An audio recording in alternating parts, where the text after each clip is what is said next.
This is where we start. A blank slate with our eyes closed and listening for possible subjects. Blocking out the whir of the distant highway, we hear the red wing and the grackle. And so now, the multiple exposure photographer must make a decision. What do I wish to convey with the available information I have in front of me?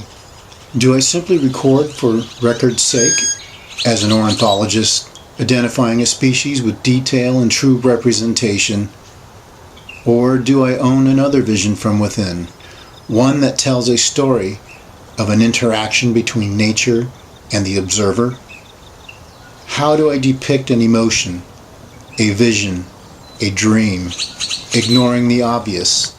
I seek to create a dream, a world of cloud and smoke and mystery. This is not the world in front of me, yet it is the world I see. What will I do with the grackle? The question of what to do with the grackle is rhetorical, of course, as seeing the grackle is implied in these images. The bird is a commentary of a moment within a dream, or more precisely, a created fantasy dream world.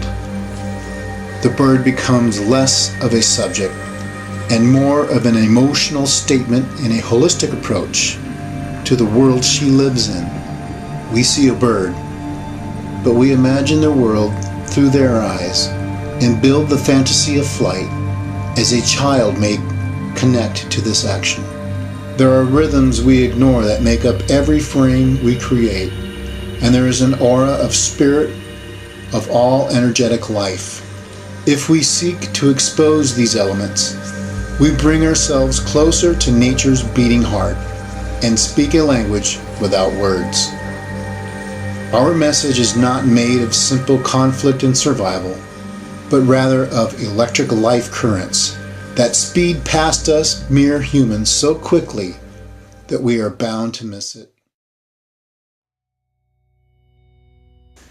Consider this simple frame.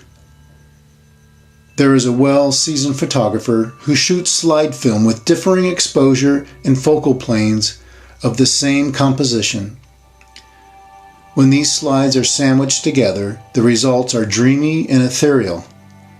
The photographer's name is Michael Orton, from which the Orton effect gets its name.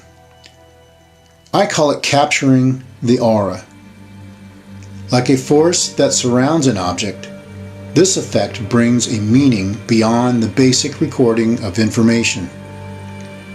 The image bears its soul. Its very essence speaks through the image. This technique is simple, yet powerfully effective in storytelling. Practice this and add this technique to your quiver. Remember, take a focused shot and follow it up with another slightly out of focus.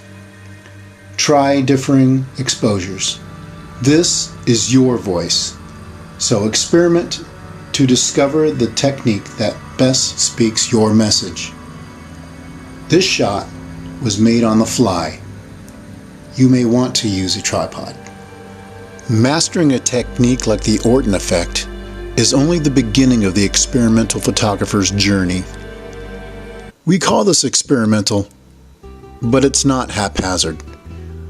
Like a trained scientist, a photographer theorizes the effect before making any moves. The results either support or refute the theory. There are no mistakes, only knowledge gained for the next experiment.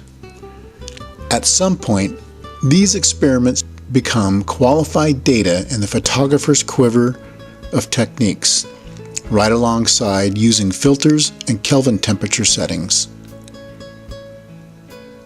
I may choose a tree with designated negative space, perhaps a foreground element for interest, and a passing bird as a focal point. These choices are before us continually and can be produced in camera as a multiple exposure or as single frames to be layered in editing. Either way, it tells a story of spontaneity and truth of information of the moment.